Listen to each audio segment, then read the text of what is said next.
You think the Ninja name promises racetrack DNA? It doesn't.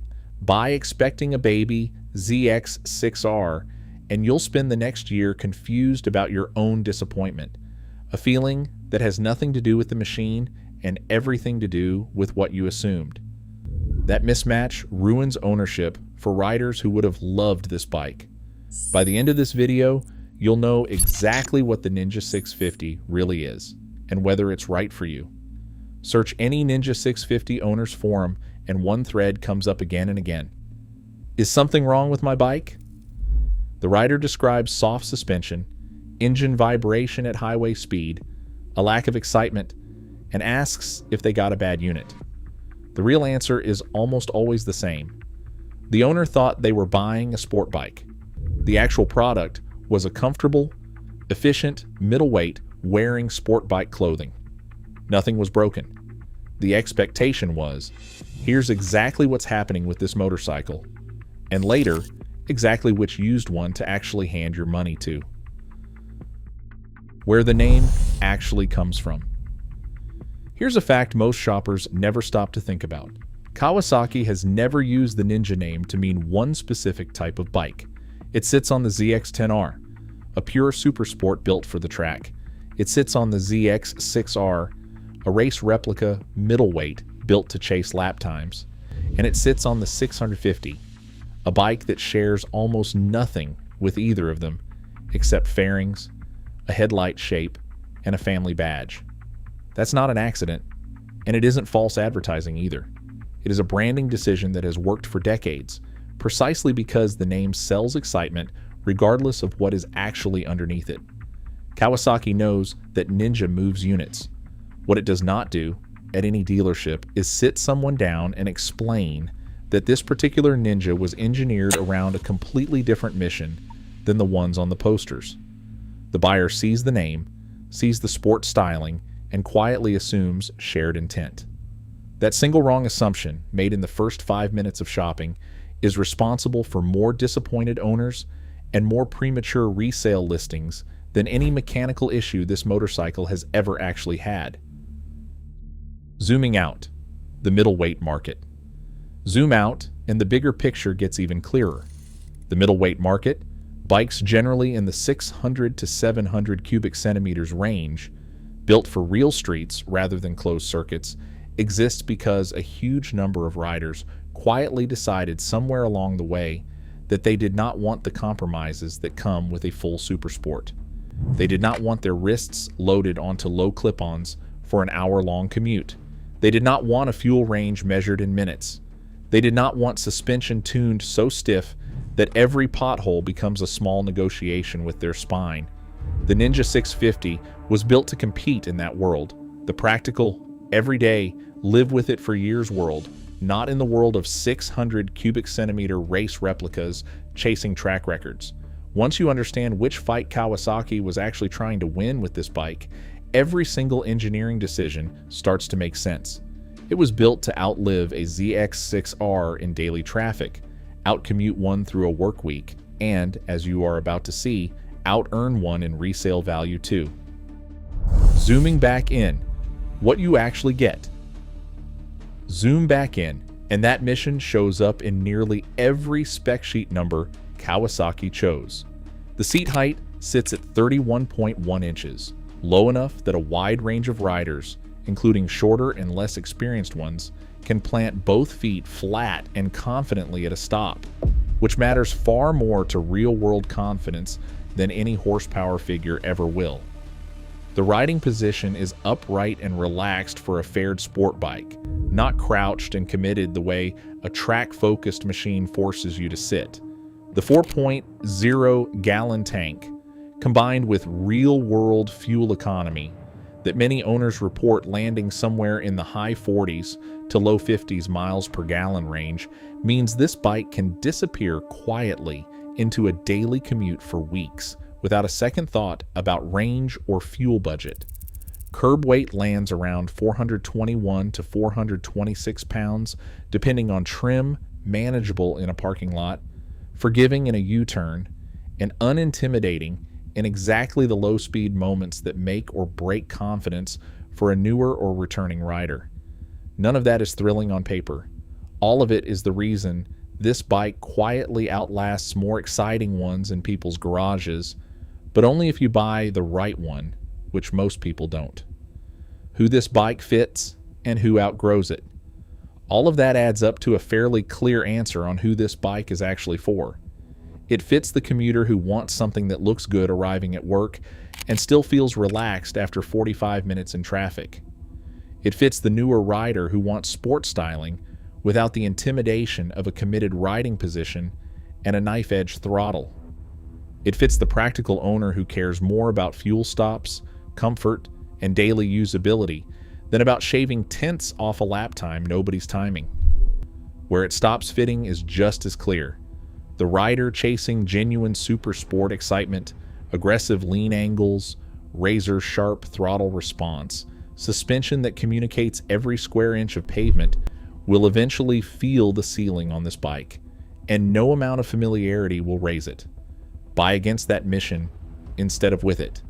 And you won't just be disappointed, you'll be the one posting "is something wrong with my bike" 6 months from now. Reliability. Honestly, it's also worth addressing reliability head-on because it's the question that comes up in nearly every comment section under a Ninja 650 video.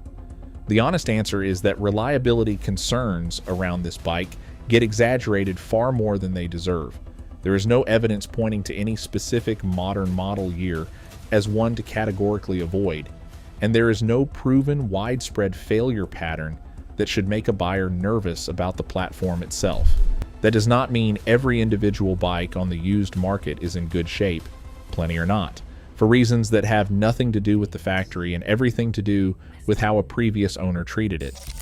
But painting the Ninja 650 itself as unreliable simply is not supported by anything real. The bike's reputation problem has always been about mismatched expectations, not about parts failing. The real complaints? Vibration and suspension. That does not mean the bike is flawless, and pretending otherwise would be its own kind of dishonesty toward you. The parallel twin engine produces noticeable vibration at certain revolutions per minute ranges. Not a warning sign of anything failing, just a real, physical characteristic of this engine architecture that becomes noticeable on longer rides or sustained highway speeds. The suspension is soft and basic by design, which feels completely fine for commuting and relaxed back road riding, but starts to feel underdamped the moment you push the bike hard and aggressively into corners. Neither of these is a hidden defect Kawasaki is trying to bury. Both are budget and mission decisions that make complete sense for a commuter-focused middleweight, and both only become complaints in the mouths of riders who walked in expecting sport bike-level composure from a bike that was never designed to deliver it. It's also worth giving credit where it's due. Starting with the 2023 model year, the Ninja 650 gained traction control, a genuinely useful safety upgrade aimed squarely at the daily street riders this motorcycle actually serves. Kawasaki keeps improving the bike itself. What is not improved is how badly most buyers still shop for one, and that's about to matter a lot more than anything on this spec sheet. So here's where this actually gets interesting, and if you have watched this far, this is the part that changes how you should shop for one of these entirely. Everything covered so far explains why people misjudge the bike itself once they already own it. But what actually determines whether someone ends up regretting the purchase in the first place has almost nothing to do with any of that. It does not come down to comfort or vibration or suspension feel. It comes down to a single decision made before the bike has ever ridden a single mile, which specific example you actually hand your money to. That decision, not the model year, not the trim level, not even the badge on the tank, is where the real risk in this entire ownership equation quietly lives. And based on how most listings get shopped, almost nobody looking at a used Ninja 650 right now is thinking about it correctly. If you have made it this far, you clearly care about getting this right. So are you subscribed yet? This channel is built for exactly the kind of buyer who wants the honest version, not the sales pitch. Now here is the buying guide that actually separates a smart Ninja 650 purchase from a regretted one.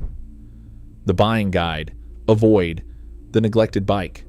Start with the bike to avoid because it is the easiest to define and by far the most expensive mistake to make. It is not tied to any particular year at all. It is the neglected bike, the crashed one, the one wearing poorly done aftermarket modifications, the one with no maintenance records anyone can actually point to.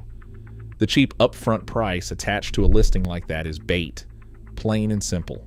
The hidden repair risk sitting underneath it almost always ends up costing more than whatever you thought you were saving by walking in with a lower number.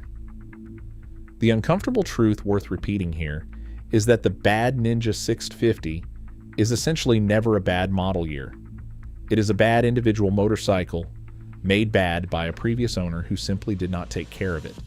This is exactly why chasing a supposed avoid this year list is the wrong instinct, and it just distracts you from the questions that actually matter, like service history and how the bike was actually ridden.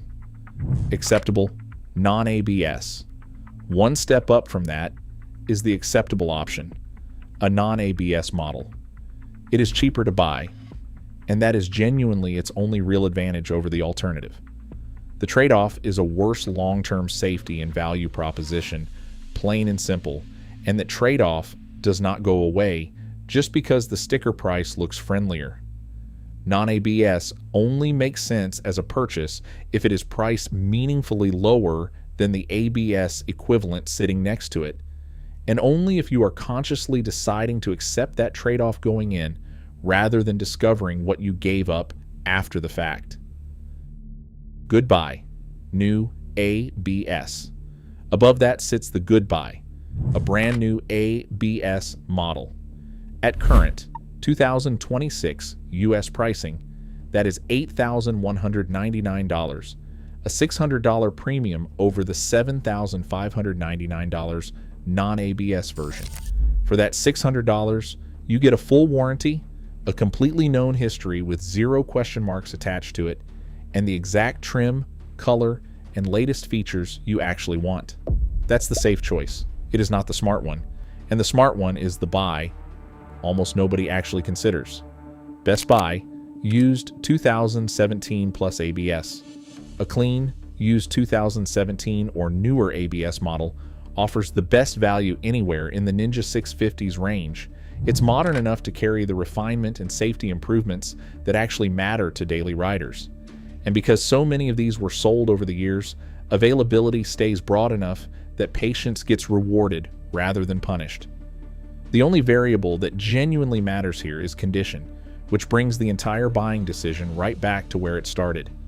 Buy based on the individual bike's documented history, not the year printed on the title, and you are very likely walking away with the best ownership value this motorcycle has ever offered anyone.